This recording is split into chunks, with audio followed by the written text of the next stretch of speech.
It's crossover Thursday here on the Locked On Podcast Network. Steelers meet the Broncos, and we have all our hosts right on this show right here. I'm your host, Chris Carter of the Locked On Steelers podcast. Of course, Locked On Broncos, the dynamic duo of Cody Work and Sarah Bettinger. How are you guys doing, my fellas? I know that the Broncos have been really hot this year, but it's got to be exciting being able to cover a winning team because that's not what we're doing in Pittsburgh right now. Well, who would have said that the roles would be kind of flipped so far to start the season? If you would have told, I think any three of us here that there would be a three-way tie for first place after 4 weeks in the AFC West between the Broncos, the Chargers, and the Raiders, and that the Chiefs would be at the bottom of the division, would have been like, nah, you're crazy, man. But, the Broncos off to a good start so far this season. Now, can they overcome some adversity after their first loss of the season against the Ravens? And obviously, it's not easy going on the road and playing another AFC North divisional team. So it's going to be a tough one. Yeah, Cody saying that makes me very happy. The Kansas City Chiefs in last place, man, that's music but they're to my above ears everybody. Here. They're above everybody on the power rankings. Like, what the heck? Messed up. It is crazy how the power rankings work, man. But I wanted to ask the first question. This is more of a generic question. What has gone into the Broncos' early success this year? Because Cody, I talked with you in preseason talks with your boy Q. We were talking about the Broncos' chances to make a run this year with the defense that they got. Is it that defense, or is also the offense being a big contributor as well? I know Teddy Bridgewater is probably going to miss this game with an injury, but it seems like he's been able to kind of hold serve with the offense and let the running game get to work. It's really hard to pinpoint exactly where things are at. The Broncos defense so far this year has been spectacular. Now, minus the game against the Baltimore Ravens where they dared Lamar Jackson to beat him with his arm, and he did just that. I mean, they did everything to sell out against the run, stop the run, and unfortunately, guys were free on the back end, which is weird to think about considering the talent that the secondary has and the guys that we have there. So I think that's one of the things that stood out to me. But, I think both Sarah and myself and Broncos fans have been impressed with Teddy Bridgewater. Even though that the Broncos, they opened up the season against the Giants, the Jaguars, and the Jets. They took care of business in those games, but Teddy Bridgewater's level of efficiency was something that stood out. And he was holding on to the ball, a little longer because the offensive line was giving him time, but he's going through his reads, his progressions from number 1 to even sometimes the number 4 guy, and he's connecting with them. And so obviously when he took a shot to the helmet last week by the Ravens, knocked him out of the game, concussion protocol. He's questionable, but, there's still probably a big chance he's not going to make it this game. So we'll find out a little bit more as the week goes on. And because concussion protocol is completely out of the Broncos' hands. It's an independent specialist that they have to go through. So, obviously not having Teddy's a big blow, but then you do have Drew Lock, who for him, it's almost kind of like everything's come full circle against the Pittsburgh Steelers. So, the storyline's right itself this week. Yeah, it does. He started against them last year, and it was a really close game when they faced off last time, and also at Heinz Field again. So it's kind of crazy. They're getting back-to-back games in Pittsburgh. Sarah, I wanted to ask you about this secondary because they got a lot of really good athletes: Kyle Fuller, Kareem Jackson, Justice Simmons, and of course Patrick Surtain, the guy they picked up. How comfortable are they with switching off? No one questions that this group is fast, can run, and can challenge guys. But how comfortable are they now with with Patrick Surtain and saying, hey, we're gonna flip things around. We're gonna call a lot of switches at the line and try to confuse defense or confuse offenses compared to just saying, you know what, we're just so good, we're gonna line up and we're gonna beat you guys, regardless of how we line up.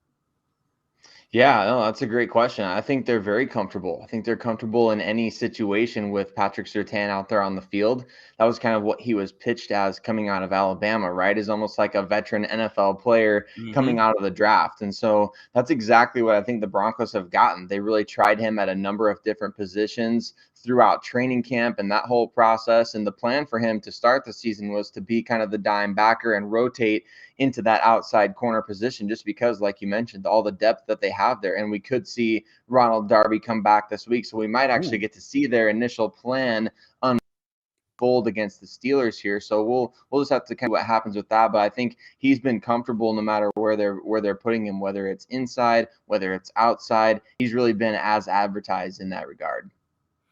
The Broncos have taken a lot of hits at the receiver position. Jerry Jeudy's on injured reserve. KJ Hamler's on injured reserve. But Tim Patrick has stepped up. Former Steeler Deontay Spencer, always the guy that's super shifty. And, of course, you still got Cortland Sutton. But, and you got Noah Fant. But who are the guys that you guys are looking to be the playmakers to kind of give Drew Lock the best chance to get going in this game, presuming that he does play. It's just with the concussion protocol, it's something that you have to consider. But either way, has any of those guys emerged to be like, hey, like, I'm the surprise guy that the teams are probably overlooking and not giving enough respect to, that's allowing the Broncos to make some plays downfield.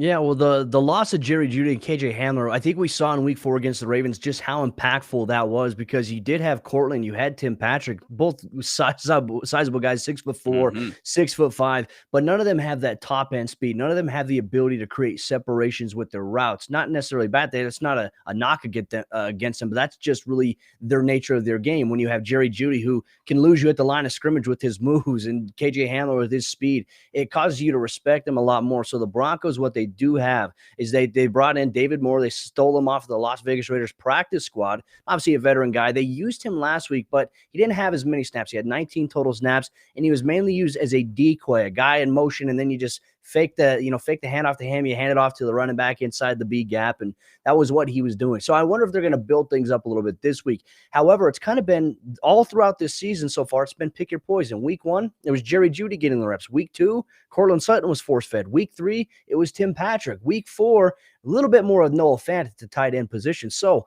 I mean, is this a week maybe where we see a running back really have a lot of success out of the backfield as a receiver? Could it be another tight end like Albert Okwuegbunam, who really needs to kind of step up after having a key drop, which would have been a touchdown against the Ravens? That, who knows, if he makes that, the game could have went an entirely different way. So right now it's just kind of like a pick your poison, but it's also limited right now. I was just looking at the depth chart, and I thought to myself, I was like, man, you have Tim Patrick, you have Cortland Sutton, but then you have Deontay Spencer, who's coming off of being banged up from an injury as well. He's considered day-to-day. And then you have David Moore. So you might have to bring up a guy like Tyree Cleveland or Seth Williams this week off the practice squad to play. But how ready are those guys against a secondary that has Joe Hayden, obviously, with his veteran experience, and then obviously Minkah Fitzpatrick? And that's just a tough matchup for them regardless. So the Broncos, their offense, they have the work cut out for them this week.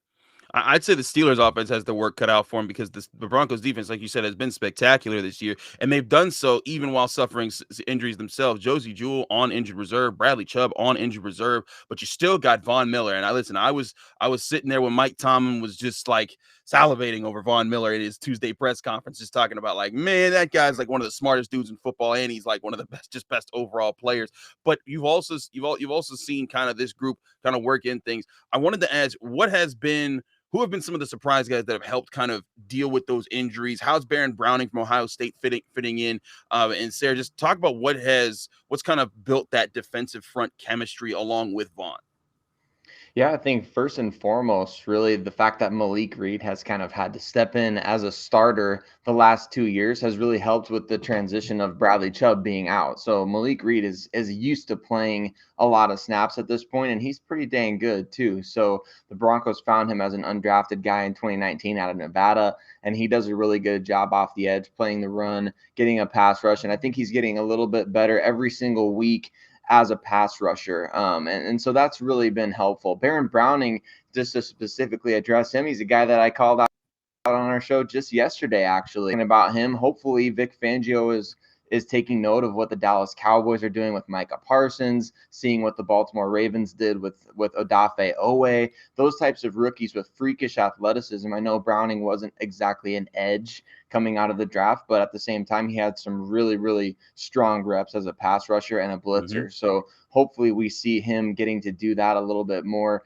as the season progresses. He's been a little bit banged up, so it's been tough to get him consistently out on the field. They're trying to work him in on special teams, and they also have Justin Cernad, who they really like, who filled in Josie Jewell's spot on that defense. So it's kind of just been this team's MO, right? Over the last couple of years, it's been next man up mentality, and they have guys, thankfully, behind the starters who have already started in most cases, and in other cases, they have guys that they really wanted to get playing time, I think, anyway. So it's kind of worked out in that regard.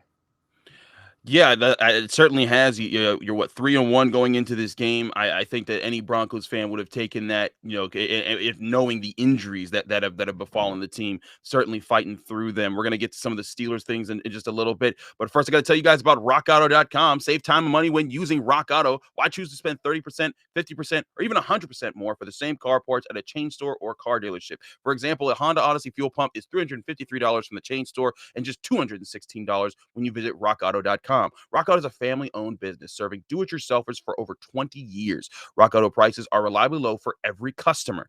They have everything you could need, from brake parts to tail lamps to motor oil and even new carpet. Go explore their easy-to-use website today to find the solution to your auto part needs. Go to rockauto.com right now and see all the parts available for your car or truck. Be sure to write "Locked On" in their "How did you hear about us" box so that they know that we sent you. Amazing selection, reliably low prices, all the parts your car will ever need. Visit rockauto.com today and tell them that Locked On sent you.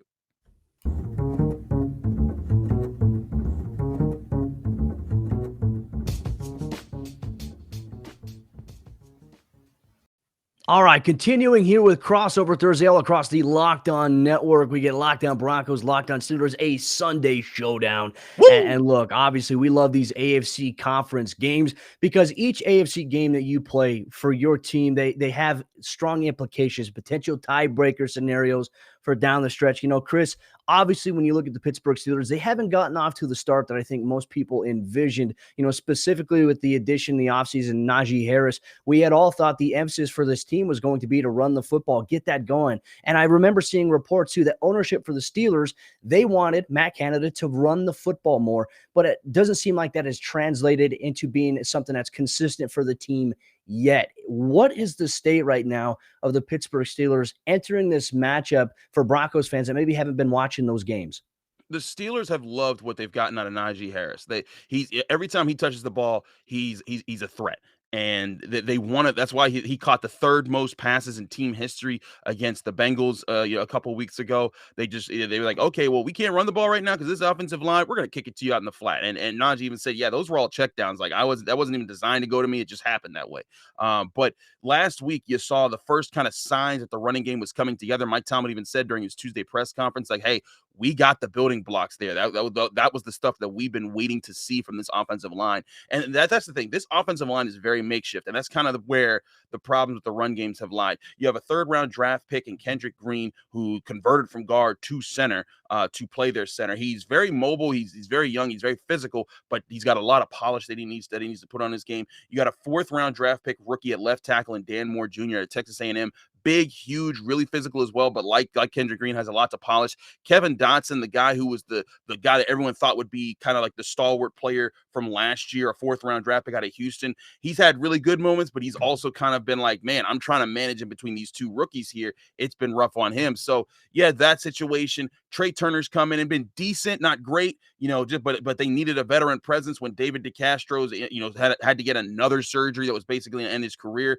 And so you've had that situation. Zach Banner's been on injured reserve. Chakuma Okorafor in concussion protocol. So they've had to get their third string right tackle at Hague.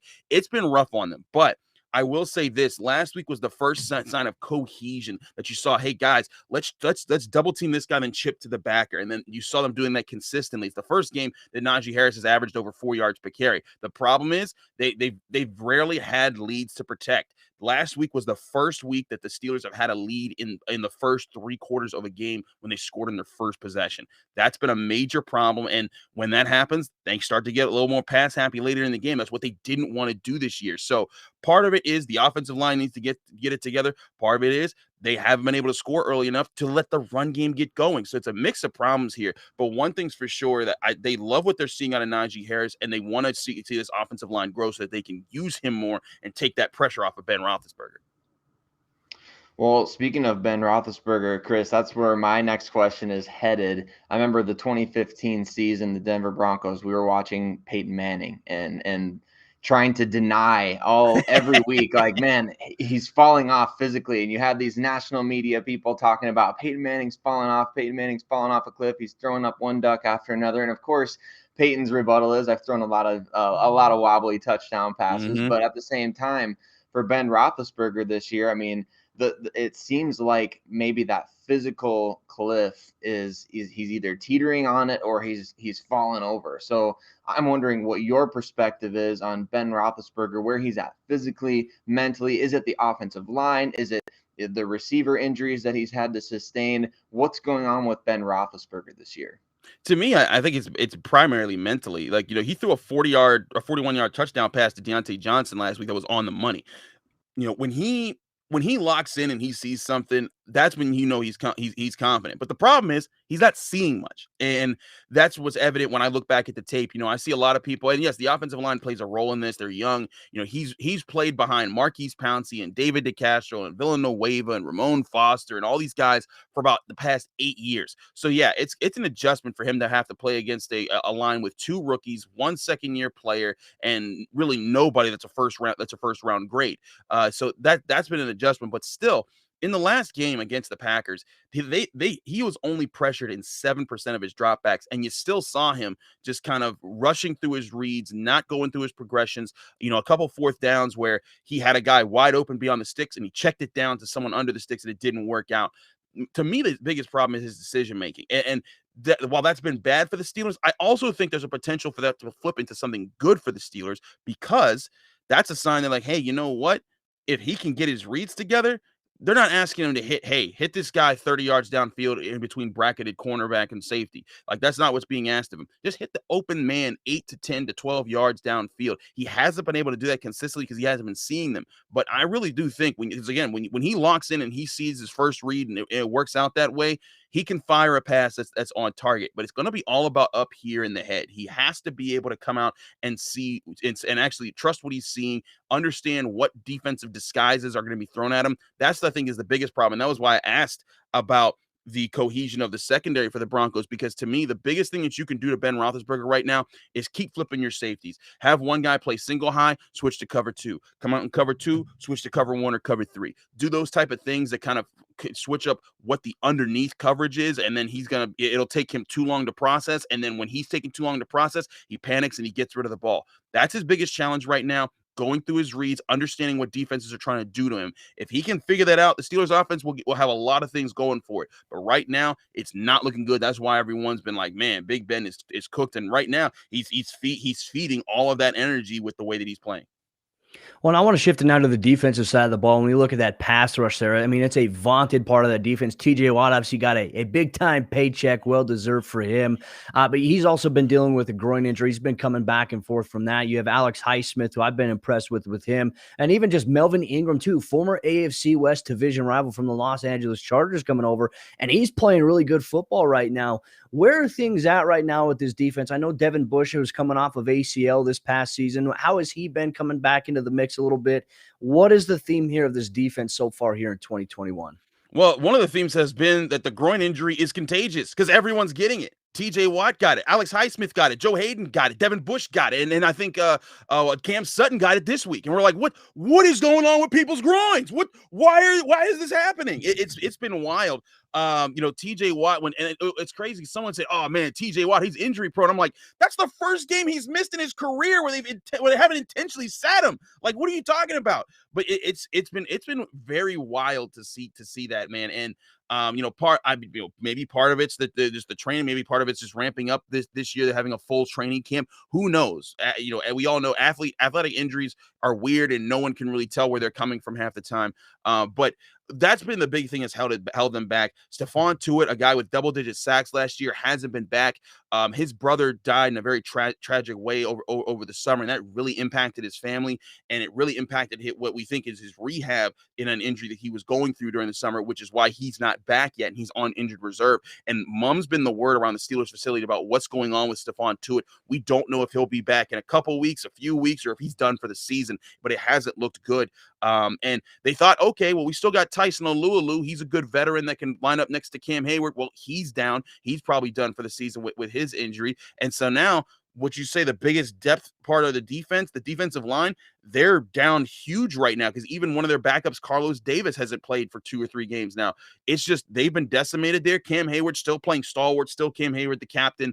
But now you got Chris Wormley as the guy next to him, and then you got a bunch of practice squad guys filling in behind him. And that's been a big problem up the middle that's kind of made it turned what's been a really good strength for this team into kind of just a mediocre position with one really good player. As far as the edge rushers, when they're healthy, they're on fire. TJ Watt in the first game and a half, he was the reason he was a big reason why they beat the Bills. He was just overpowering everyone in front of him. And then in the early part of the Raiders game, he sacked Derek Carr and forced a fumble. And then shortly after that, when he got hurt, You saw it that the team regressed a little bit in the pass rush, and then Alex Highsmith's groin got hurt, and it regressed again. And now Melvin Ingram has played a much more significant role in the pass rush than just the kind of, hey, we're going to bring you on to give these guys a break, and and sometimes put all three of you on at the same time at the same time, on the field. So the biggest thing has been getting these guys healthy and back to 100%. When they were firing on full cylinders, that's when this defense was. I mean, they're the only defense that's really held the Bills in check in the last 2 years. When you think about it, they only allowed 17 points, and they were getting after Josh Allen. They need that pass rush to get active again. They did not really get much of a rush on Aaron Rodgers, even though T.J. Watt had 2 official sacks. One was a play where he was kind of getting held and he tripped him, and then another was a play where they kind of bottled up Aaron Rodgers and he just slid and took the sack, and T.J. Watt was the first one to tag him. So they need to get that going if they want to be the defense that they're supposed to be. Absolutely. And I think that definitely is what Broncos fans are most, in fear of for this game, especially coming off of 11 hits and 4 sacks to the Baltimore Ravens. That is something that is terrifying, frankly, considering the quarterback just went down with a concussion. So I'm interested to know my final question for you, Chris. I'm interested to know what you feel is the next step that offensive line has to take. I mean, this is a tough Denver Broncos defensive front. Obviously, you mentioned Von Miller, and we've seen time and time again throughout Von Miller's career, the fact that he is able to affect and wreck games. I'm interested to know what you think is the next step that Pittsburgh Steelers offensive line has to take in order to really get back to the postseason and be the Pittsburgh Steelers team that we know and we've seen and they believe they obviously can be this season.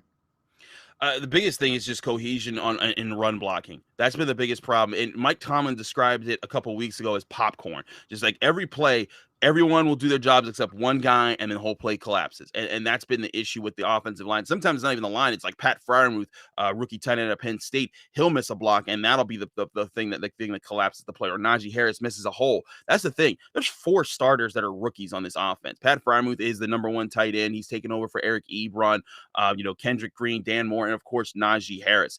But what I saw last week was the first consistent game where even though they lost, when they ran the ball, everyone was kind of on their job and on their assignment. They were doing what they were supposed to do. Now you want to build that with a second game. And the Packers front, missing Darius Smith was still like, a guy like Kenny Clark. There was some challenges there, but now you're facing a Broncos front that's going to put even more challenges right in your face.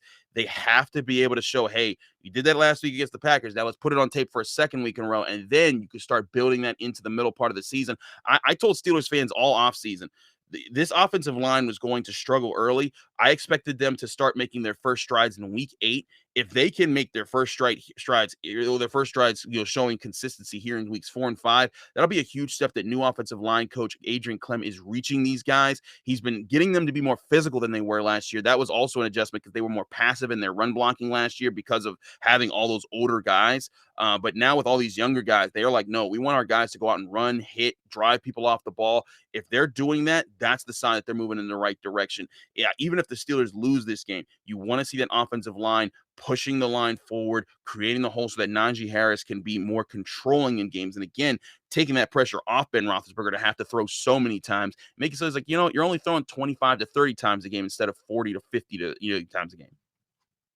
Well, that was something that we were talking about as well. Like, man, Ben, why are they throwing the ball 50 times a game with him at this point? Especially last year when he's, obviously coming off that elbow injury and things like that. Obviously something to watch there. But, Steelers Nation and Broncos country coming up here in just a moment. We're actually going to talk about maybe some matchups that give teams maybe the advantage or disadvantage. We discuss, we debate coming up here in just a moment. But before we do that, let me tell you about the other sponsor of today's crossover episode. That's the good friends over there, betonline.ag. Week 5 of the NFL season is here, and as always, BetOnline is your number 1 spot for all the pro and college football action this season. With a new updated site and interface, it's easy for you now to go and find the latest odds, props, and new contests at betonline.ag, and they continue to be the number 1 source for everything football related. And you can sign up right now by going to the website or using your mobile device to sign up today to receive your 50% welcome bonus on your first deposit when you use promo code Locked On. From football, basketball, boxing, right to your favorite Vegas casino games, don't wait to take advantage of all the amazing offers they have for the 2021 season.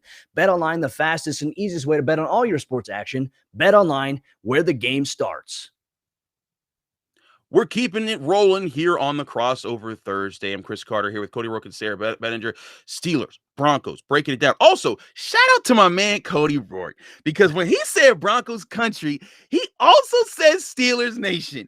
Your boy Q, holla at me, because you've been saying Steelers Nation ain't a thing, and your division rival who plays you every week called it Steelers Nation. So out my face, Raiders Nation, take a seat. You're not even Raiders Nation. You're Raiders Region. If you're a Locked On NFL listener, you know exactly what I'm talking about. And Steelers fans are probably twirling their terrible towels. So thank you, Cody Rourke. In your face, your boy Q. I'll be talking to him tomorrow on the Friday episode of Locked On NFL. But, fellas, let's talk about some matchups right here. I wanted to start with Sarah. Sarah, give me a matchup that you think really favors the Broncos, and also it goes against the Broncos in this game. It's something that the Steelers could do that could be a problem for this team. I think we touched on it in that second segment. It's the offensive line of the Steelers against the defensive front of the Denver Broncos. You know, Vic Fangio really likes to mix up the way that he sends guys at the quarterback, and he's shown that over the first couple of weeks. He's been much more willing in the blitz department this season. So I'm really intrigued to see how he attacks a young offensive line. Of course, you mentioned the Steelers really want to get cohesive and they want to be physical in the running game. I think that's kind of the Broncos' initial MO as well. We saw that against the Baltimore Ravens. They want to be physical against the run with Mike Purcell, Shelby Harris, Draymond Jones, and that starting three for the defensive line. And of course, Von Miller, a tremendous run defender. Malik Reed, very good in that regard as well. Alexander Johnson, that's kind of his thing. So I think that the Broncos are going to key in on that early, and I'm interested to see how it develops in terms of the pass rush over the course of the game. The Broncos are in the top 10 in sacks per game this season already, which is great to see, especially with Von Miller coming off of injury. People were calling him washed up in the offseason.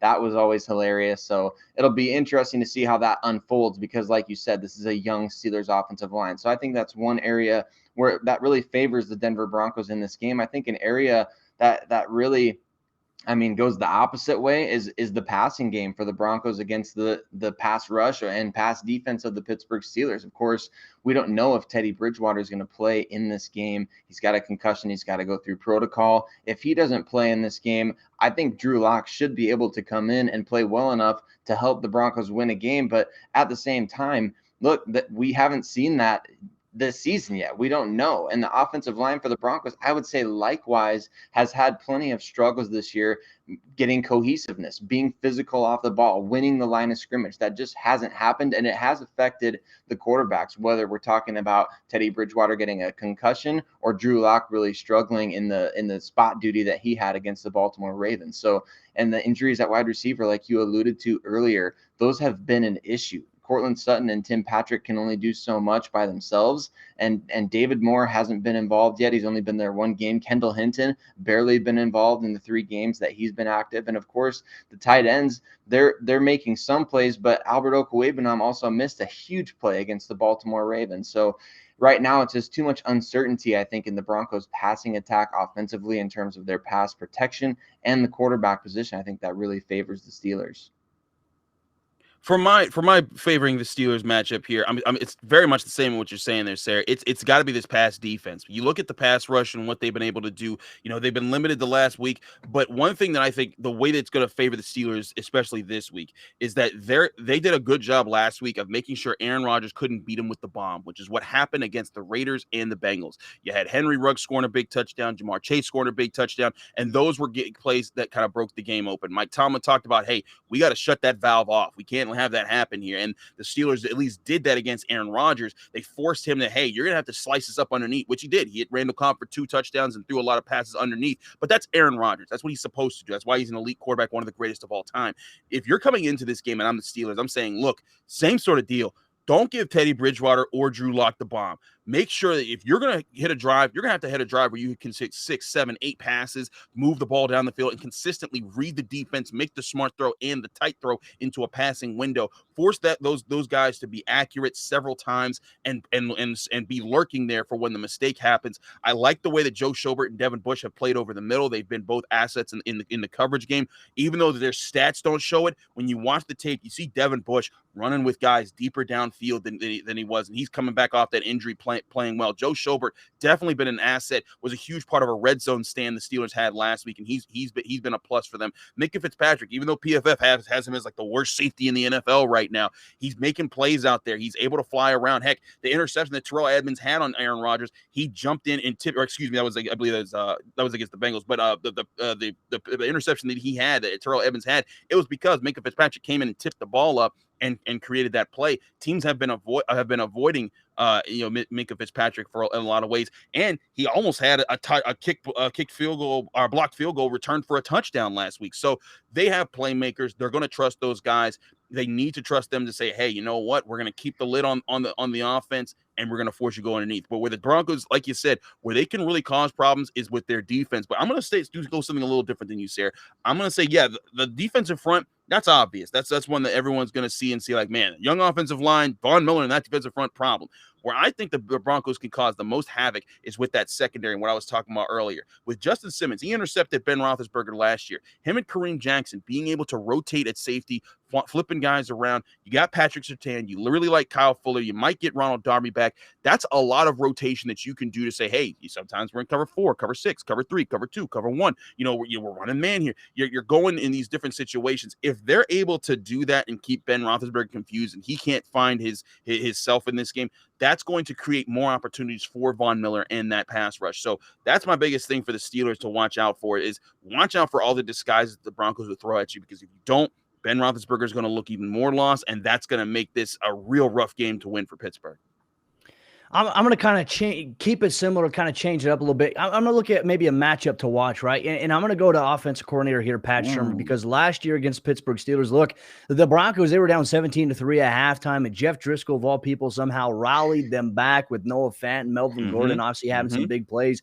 But also, he got in his way, too, because I remember a fourth down play specifically. The Broncos were driving to potentially win the game, and Edmonds comes free on blitz, on a blitz on fourth down and sacks Jeff Driscoll. Game's over. So I want to see, can Pat Shermer kind of learn a little bit from the matchup last year? Because one thing I noticed with the Steelers, they do a lot of different stunts and twists, and they'll bring TJ Watt. They'll have the defensive end attack the outside, and then Watt will come up underneath.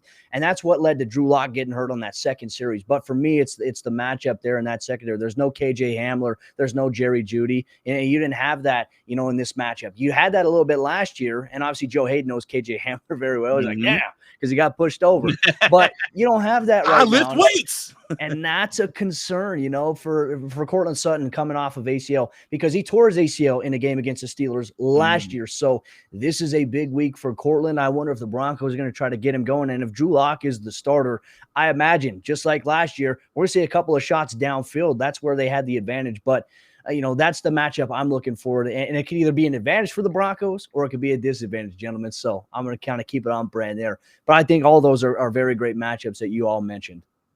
Absolutely. Fellas, this is always fun when we get to do this. I know Steelers Broncos doesn't always happen, but this is 2 years in a row I've gotten Cody, and I get to finally do a show with Sarah. This has been a lot of fun. This is great. Do check out both of our shows, Locked On Steelers and Locked On Broncos, anywhere on Apple, Spotify, Google Podcasts, Odyssey, and of course YouTube. Like and subscribe to this video, whether you're watching on the Broncos channel or the Steelers channel. That's how the crossover Thursdays work. Sarah, let people know they can find you, follow you, and get more of your work.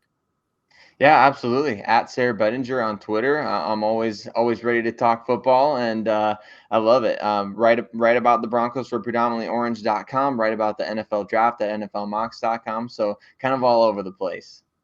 Same for you, Cody.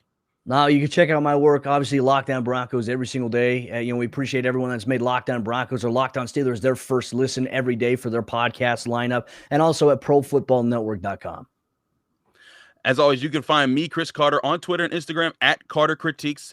Be sure to follow the Locked On Steelers podcast, just like these guys, Monday through Friday, breaking it down on the Pittsburgh Steelers as they break it down on the Denver Broncos. You can read my work at DKPittsburghSports.com, where I cover both the Pittsburgh Steelers and Pitt football and basketball as their seasons go on there. Hey, listen, if you guys still need a quarterback, you can holler at me about Kenny Pickett. I've been calling this man the dude for quite some time. So if you ever want to do some draft talk, holler at me. I've been talking to him like every day throughout their training camp and their season, and he's having a phenomenal year so far. So with all that being said, fellas, thanks for doing the Crossover Thursday. Thanks for watching the Crossover Thursday. Be sure to tune into our episodes on Friday, wrapping things up before the big game.